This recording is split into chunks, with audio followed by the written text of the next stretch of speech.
Revivalist Kitchen. Today we're going to show you how to make preserved lemons. So there's a little bit of a debate in the community about what constitutes a ferment. One school of thought is that you have to have active bacteria and yeasts doing a thing and creating a process and making a fermented food. So you get that tangy and sour, mark that down, there will be a test.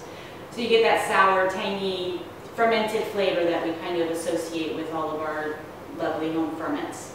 Another school of thought is that pretty much anything that's preserved counts as a ferment because the process is still occurring, just very slowly. And this was a discussion that we actually had early on when we were looking at this and kind of studying and getting into it.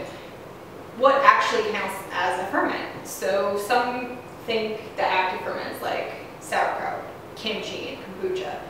But also another school of thought, and Sandor Katz, which is the kind of modern godfather of fermentation, he said that pretty much anything that alters the natural breakdown of the food, the natural rotting, spoiling of what would happen, anything that alters that in a way that is beneficial or pleasant could be counted as fermented.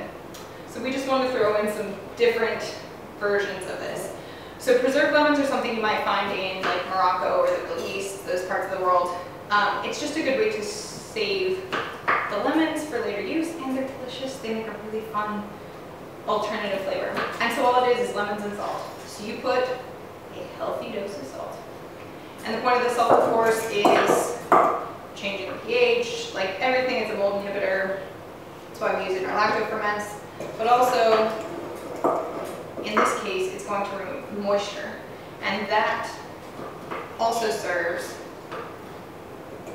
to make sure that we're not getting spoilage like would naturally happen. So a layer of salt, a layer of lemons, a layer of salt. And this is a long ferment. Clearly my salt is a lot of salt. It is a lot of salt. It looks like it's going to be way too much, but then shortly it kind of absorbs all in and then does the thing. That was not proper knife safety. Seeds and all, it doesn't really matter. You could take the seeds out if you preferred. Yeah.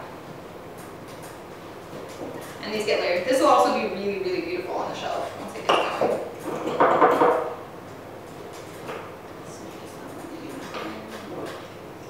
And this is just a pretty jar that has the rubber gasket to seal it all up, which will allow it to stay nice and airtight.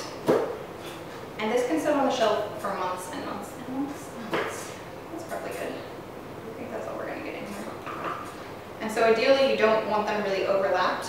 You want them covered in salt. That's what happens to salt when this is out of the foam. So, nice and tightly packed. You can see the pretty layers. They will get prettier as the salt absorbs some of the juice and it becomes a whole thing. And eventually you'll have briny, lemony, salty slices of goodness. And something fun to play with. Nice and simple.